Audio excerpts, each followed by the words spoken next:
kita kembali berkumpul di ruangan ini. Alhamdulillah, salam kita sampaikan kepangkuan Nabi besar kita Muhammad Sallallahu Alaihi Wasallam yang telah membawa kita dari alam kebodohan ke alam yang penuh ilmu pengetahuan.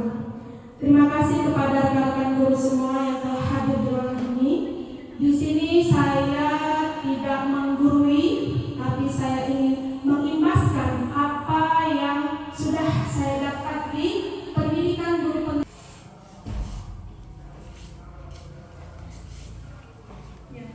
Terima kasih. Ini di sini saya ingin mengimbaskan tentang budaya positif di sekolah. Sebelumnya saya ingin bertanya kepada Ibu, apa yang termasuk budaya positif yang ada di sekolah kita ini? Salah satunya seperti apa? Memberi salam. Iya, benar, memberi salam. Apalagi Ibu? Menghormati. Iya, berdoa, menghormati, ya. Nah, budaya positif ini dengan kata lain, guys. Dengan kata lain yaitu perwujudan dari nilai-nilai atau keyakinan universal yang diterapkan di sekolah. Budaya positif di sekolah adalah salah satu perwujudan dan visi guru yang mengandung nilai-nilai kebajikan sesuai dengan tujuan pendidikan nasional yang dijabarkan dalam profil pelajar Pancasila. Nah, konsep inti dari budaya positif ini yaitu perubahan paradigma baru, disiplin positif, kebutuhan dasar manusia, motivasi perilaku manusia, posisi kontrol, dan keyakinan kelas serta segitiga restitusi. Nah, Bapak Ibu, di pembelajaran dengan paradigma baru, di sini ada tentang pembelajaran diferensiasi. Nah, Bapak Ibu, pembelajaran itu kan ada dua, pembelajaran berpusat kepada murid dan pembelajaran berpusat kepada guru. Yang Bapak Ibu lakukan selama ini pembelajaran yang berpusat kepada apa, Bapak Ibu? Kepada siswa, ya. Itu pembelajaran yang berpusat kepada siswa sesuai dengan profil pelajar Pancasila, yaitu menuntun siswa, ya. Itu pembelajaran diferensiasi, itu mengerti kebutuhan siswa, karakter siswa. Itu yang kita terapkan di sekolah kita ini, ya, sesuai dengan profil pelajar Pancasila. Yang pertama yaitu beriman, bertakwa kepada Tuhan yang Maha Esa. Siswa pasti beriman, ya, bertakwa kepada Tuhan yang Maha Esa. Lalu berpendidikan global, Bapak Ibu.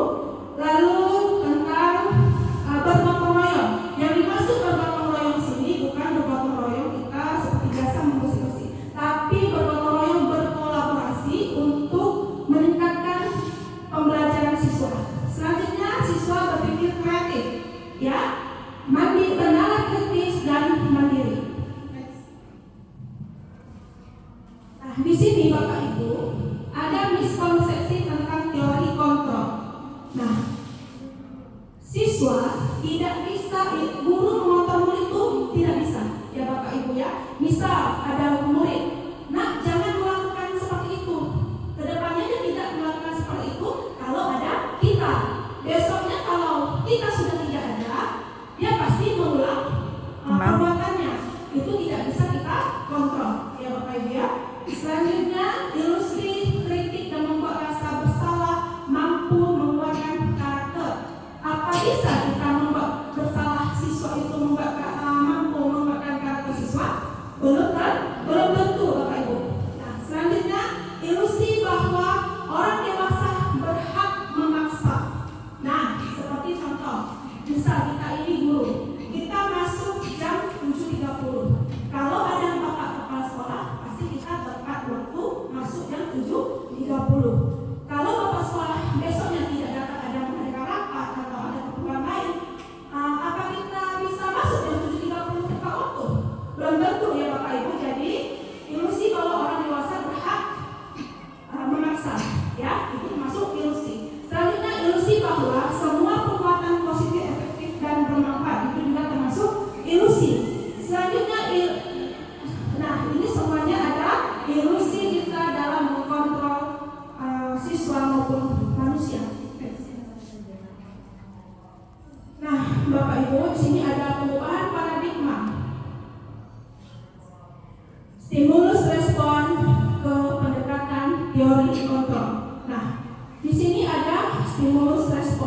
kita mencoba mengubah orang agar berpandangan sama dengan kita. Teori kontrolnya, kita berusaha memahami pandangan orang lain tentang dunia. Nah, selanjutnya, perilaku buruk dilihat sebagai suatu kesalahan. Semua perilaku memiliki tujuan.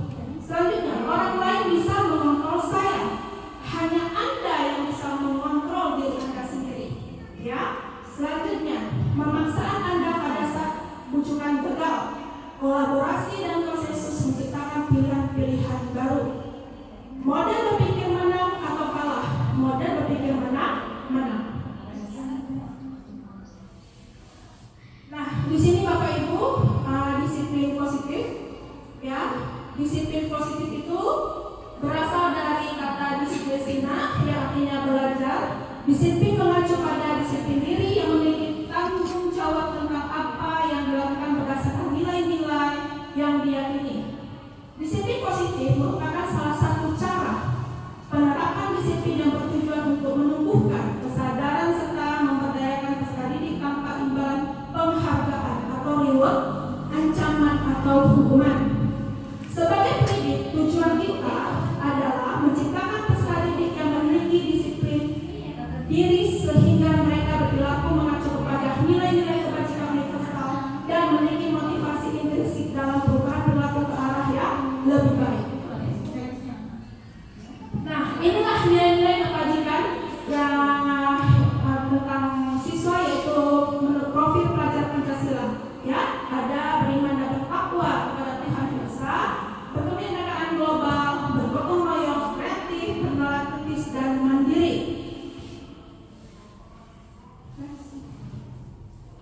Nah, Bapak Ibu, selanjutnya ada kebutuhan dasar manusia. Kebutuhan dasar manusia adalah segala sesuatu yang kita lakukan untuk mendapatkan apa yang kita inginkan. Seluruh tindakan yang kita lakukan memiliki tujuan tertentu, dan semua usaha terbaik yang kita lakukan adalah dalam rangka agar kebutuhan dasar kita terpenuhi dengan baik. Nah, Bapak Ibu, ini ada 5 kebutuhan dasar manusia. Yang pertama ada untuk bertahan hidup, ya. Nah, bertahan hidup itu kita seperti apa, Bapak Ibu? Bertahan hidup kita memerlukan makanan, pakaian, tempat tinggal, keamanan dan kesehatan. Selanjutnya ada kasih sayang dan rasa diterima. Itu rasa diterima, dipedulikan anak tersebut, ya. Lalu ada penguasaan, harga diri, keinginan untuk dianggap, kepemimpinan diakui dan didengar. Jadi siswa itu ingin dianggap keberadaannya, ya. Nah, selanjutnya ada kebebasan, yaitu mencoba hal baru, mampu mengendalikan arah dirinya. Selanjutnya ada kesenangan, yaitu bermain humor, antusiasme dan tertawa. Next. Nah, Bapak Ibu, kita masuk ke motivasi perilaku manusia. Untuk menghindari ketidaknyamanan atau hukuman, murid bertanya apa yang akan terjadi apabila saya tidak melakukannya. Hal tersebut merupakan motivasi eksternal. Untuk mendapatkan imbalan atau penghargaan dari orang lain, murid bertanya apa yang saya akan dapatkan apabila saya melakukannya. Selanjutnya, untuk menjadi orang yang mereka inginkan dan menghargai diri sendiri dengan nilai yang mereka percaya, murid bertanya akan menjadi orang seperti apa jika saya melakukannya. Hal tersebut merupakan motivasi internal.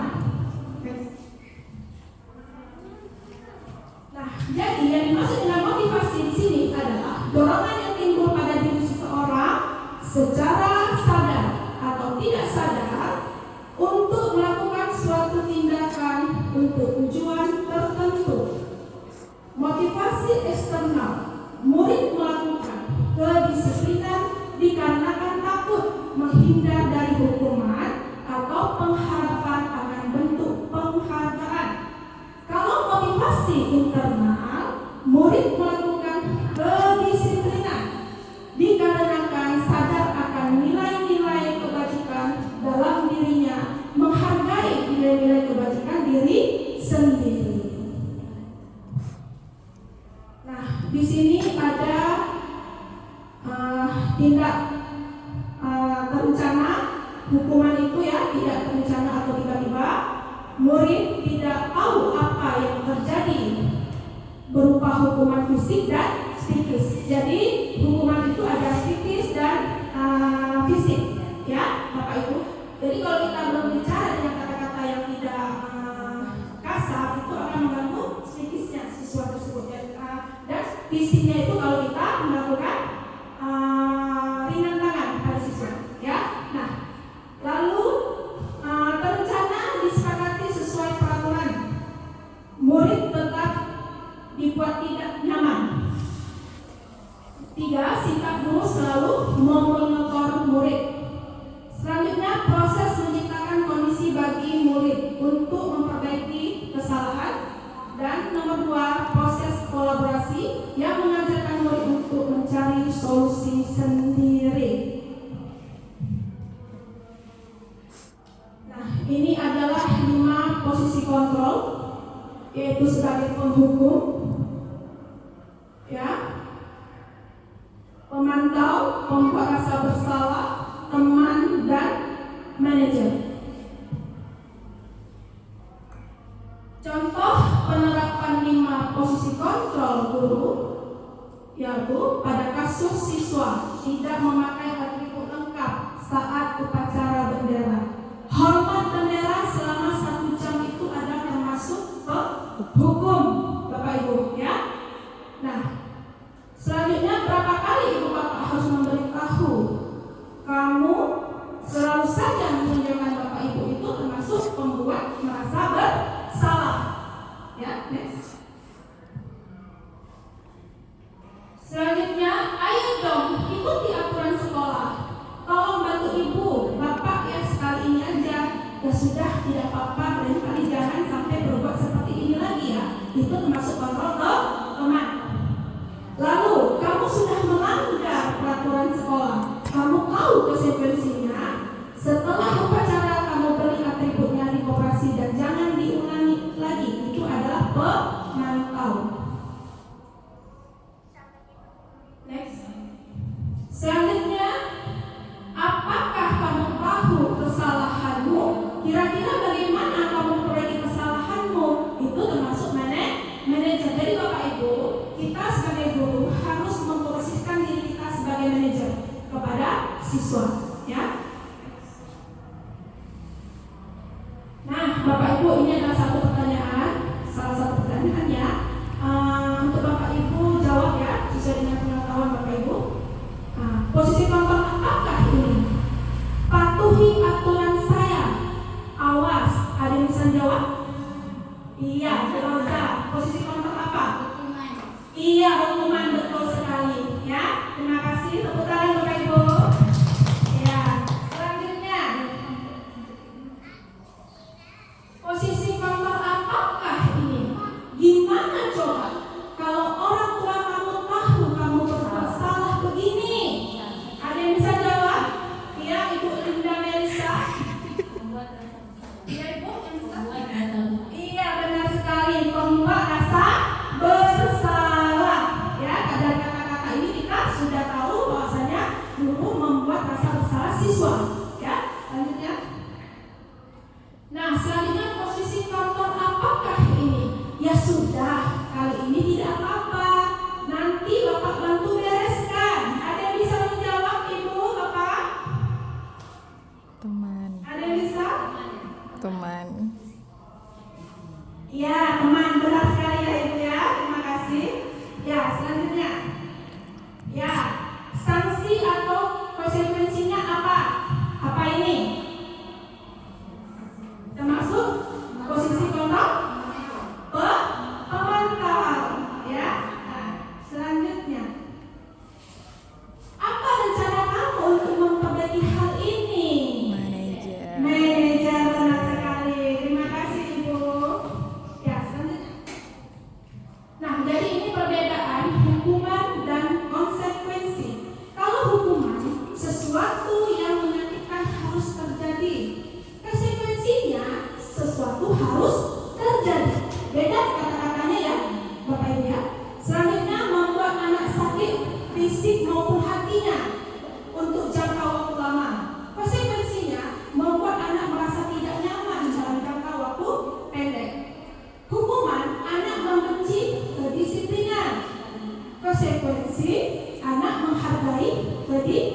disiplinan. Selanjutnya, paksaan, stimulus atau hambatan. Mendorong anak menyakiti diri sendiri. Konsekuensinya mendorong anak agar mudah menyesuaikan diri. Lalu konsep diri yang buruk, konsekuensinya konsep diri yang baik. Hukuman, anak belajar untuk menyembunyikan kesalahan. Konsekuensinya anak belajar untuk mematuhi peraturan. Marah, rasa bersalah, dipermalukan, merasa tak dihargai, kehilangan hak, dibuat tidak nyaman, diasingkan untuk sementara atau tempoh. Ya, ini kita next langsung ke keyakinan kelas ya. Nah, mengapa keyakinan kelas, Bapak Ibu? Mengapa tidak peraturan kelas? Ada yang bisa jawab, Bapak Ibu? Ada yang bisa, Bu Ija? Kenapa keyakinan kelas? Kenapa tidak peraturan kelas? Sebagai yang kita jalankan sekarang ini. Silakan Bu Ija.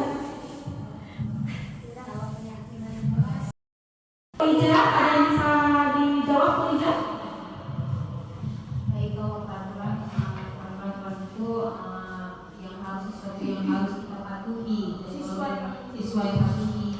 Kalau tidak patuhi mungkin ada hukuman ya. Kalau keyakinan itu kan memang sudah dalam hati, oh ini dengan yakin bahwa kesadaran sampah dengan menjaga tidak buang sampah, yakin kasih kita akan bersih seperti itu. Kalau keyakinan itu kan memang sudah menjiwai dalam diri kita. Terima kasih kepada Ibu Liza yang sudah menjawab pertanyaan. Benar sekali ya Bapak Ibu ya. Kalau peraturan yaitu siswa merasa terpaksa melakukan peraturan kelas. Kalau keyakinan kelas mereka adalah dari diri dia sendiri. Dia mengutarakan mau apa diterapkan di kelas dan di luar sekolah. Jadi siswa tidak merasa terpaksa. Ya. Nah, selanjutnya pembentukan keyakinan kelas ya bersifat abstrak, berupaya pernyataan universal, dibuat dalam pernyataan positif. Sekian saja agar mudah diingat, sesuai dengan kondisi kelas dan sekolah sehingga mudah diterapkan.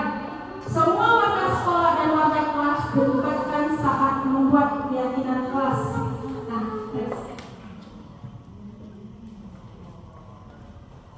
Nah, Bapak Ibu, kita masuk ke segitiga restitusi, ya. Nah, segitiga restitusi ialah suatu proses dialog yang dijalankan oleh guru agar dapat menghasilkan murid yang mandiri dan bertanggung jawab. Nah, segitiga restitusi ini terdiri dari validasi tindakan yang salah, menstabilkan identitas dan menanyakan keyakinan. Menstabilkan identitas berdasarkan prinsip membuat kesalahan ada bagian dari proses pembelajaran, ya, yaitu berbuat salah itu wajar.